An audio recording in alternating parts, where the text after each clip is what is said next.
தமிழொலி சொந்தங்களுக்கு வணக்கம். தமிழொலியின் இன்றைய காலை நேர தலைப்பு செய்திகள். ஜனாதிபதி ரணில் விக்ரமசிங்க மீண்டும் நாடாளுமன்றத்தின் 2/3 பெரும்பான்மை அதிகாரத்தை கோருவதாக அரசியல் வட்டாரங்கள் பரவி வருகின்றன.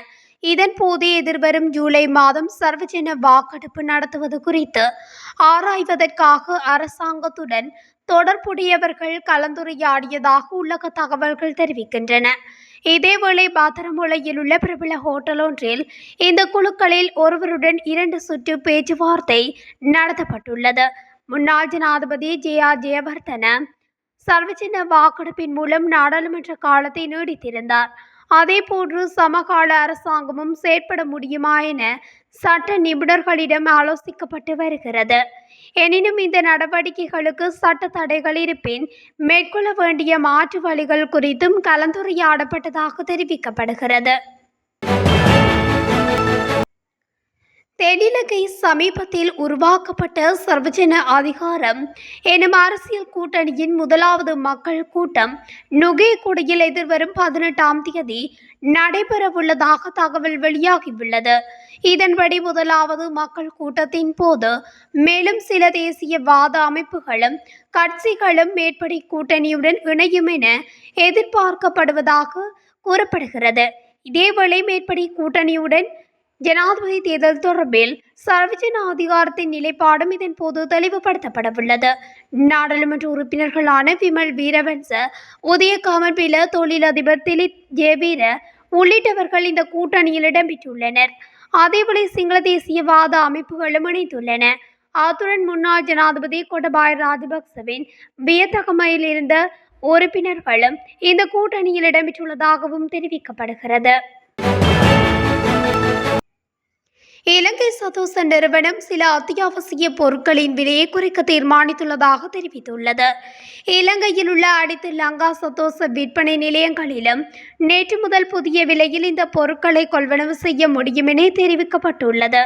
மேலும் 1 கிலோ கடலையின் விலை 12 ரூபாவினால் குறைக்கப்பட்டு அதன் புதிய விலை 448 ரூபாவாகும். 1 கிலோ சிவப்பு சீனி 5 ரூபாவினால் 1 கிலோ காய்ந்த மிளகாயின் விலை 5 ரூபாவினால் குறைக்கப்பட்டுள்ளது.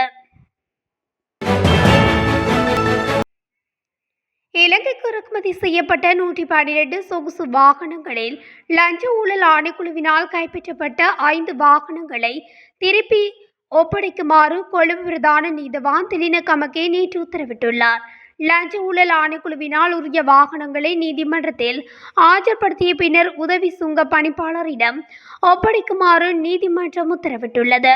60 கோடி ரூபாவுக்கும் அதிகமான பெறுமதியான இந்த 5 வாகனங்கள் மூலம் நாட்டுக்கு 300 மில்லியன் ரூபாய் சுங்கவரி இழப்பு ஏற்பட்டுள்ளதாக லஞ்ச ஊழல் ஆணைக்குழு நீதிமன்றத்தில் உண்மைகளை முன்வைத்தது.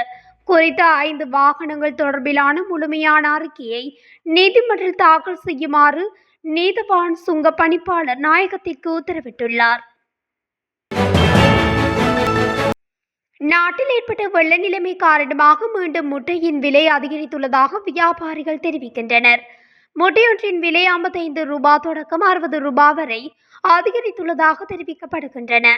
அதன்படி சிவப்பு முட்டையொன்றின் விலை 50 ரூபாவாகவும் வெள்ளை முட்டையொன்றின் விலை 49 ரூபாவாகவும் அதிகரித்துள்ளதாக அகில இலங்கை முட்டை வர்த்தக சங்கம் மேலும் தெரிவித்துள்ளது. நீர்கொழும்பு வெள்ளவீதி பகுதியில் உள்ள கடலில் நீராட சென்ற 2 பாடசாலை மாணவர்கள் நீரில் மூழ்கி உயிரிழந்துள்ளதாக சம்பவம் ஒன்று பதிவாகியுள்ளது. குறித்த சம்பவம் நேற்று இடம்பெற்றுள்ளது. உயிரிழந்த மாணவர்கள் மேலும் 2 மாணவர்களுடன் நேற்று காலை அந்த இடத்திற்கு நீராட சென்றுள்ளதாக போலீஸ் ஊடக பிரிவு தெரிவித்துள்ளது. இதன்போது நீரில் மூழ்கிய 2 மாணவர்கள் காப்பாற்றப்பட்டுள்ள நிலையில் 2 நீரில் மூழ்கி உயிரிழந்துள்ளதாக தெரிவிக்கப்படுகின்றது. மோட்டார் சைக்கிள் ஒன்று ரயிலுடன் மோதி இடம்பெற்ற விபத்தில் பெண்ணொருவர் உயிரிழந்துள்ளதாக மெட்டியாகொட போலீசார் தெரிவித்தனர். இந்த விபத்து நேற்று காலை மெட்டியாகொட வெரல்லான முத்துக்கொட பிரதேசத்தில் இடம்பெற்றுள்ளது. சம்பவத்தில் கிக்கடுவை பிரதேசத்தைச் சேர்ந்த 53 வயதுடைய பெண்ணொருவரே உயிரிழந்துள்ளார். வெரல்லான ரயில் பாதைக்கு அருகில் பயணித்த மோட்டார் சைக்கிள் காலில் இருந்து ரம்புக்கனை நோக்கி பயணித்த ரயிலுடன் மோதியது. விபத்தின் போது மோட்டார் சைக்கிளை செலுத்தி சென்றவர் காயமடைந்து பலப்பட்டிய வைத்தியசாலையில் அனுமதிக்கப்பட்ட பின்னர் உயிரிழந்துள்ளதாக போலீசார் தெரிவித்தனர்.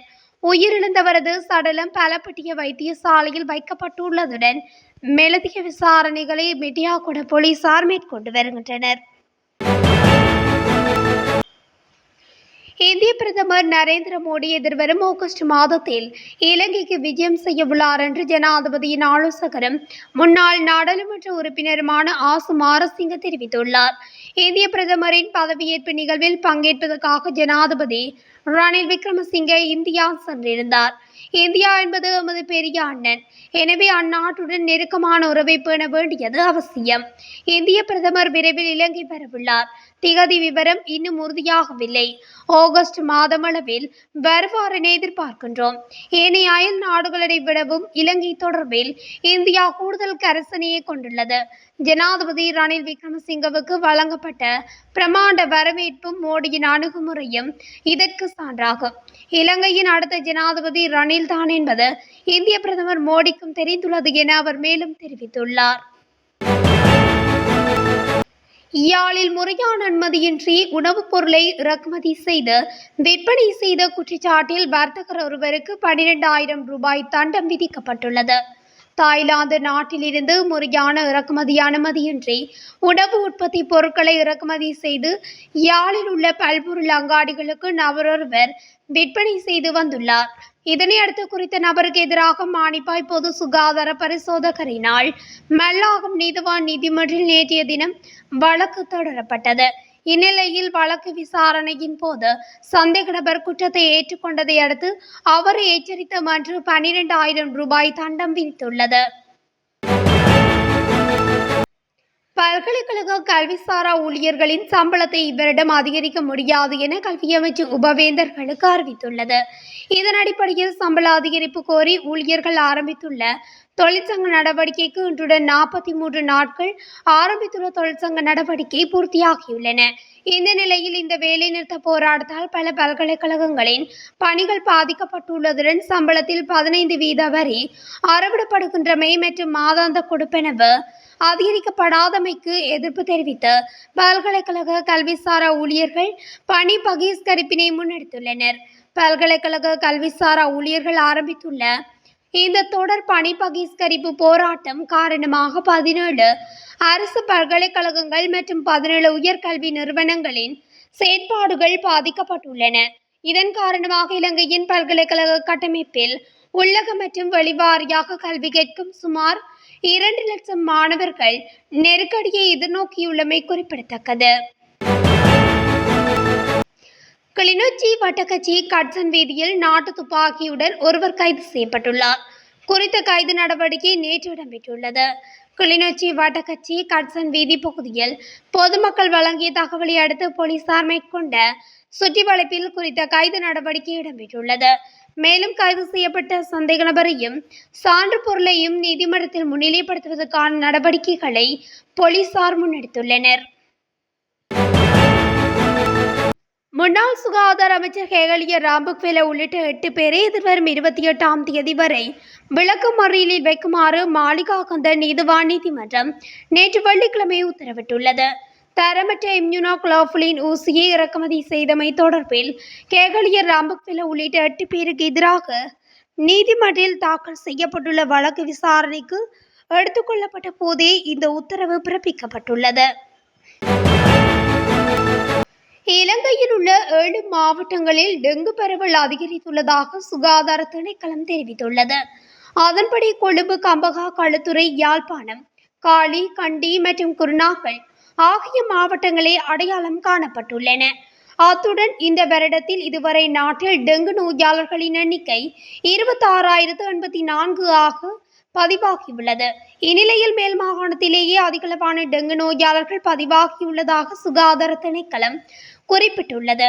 அந்த வகையில் மேல் மாகாணத்தில் மாத்திரம் 9,558 டெங்கு நோயாளர்கள் பதிவாகி உள்ளதுடன் 9 பேர் உயிரிழந்துள்ளதாக தெரிவிக்கப்படுகின்றது.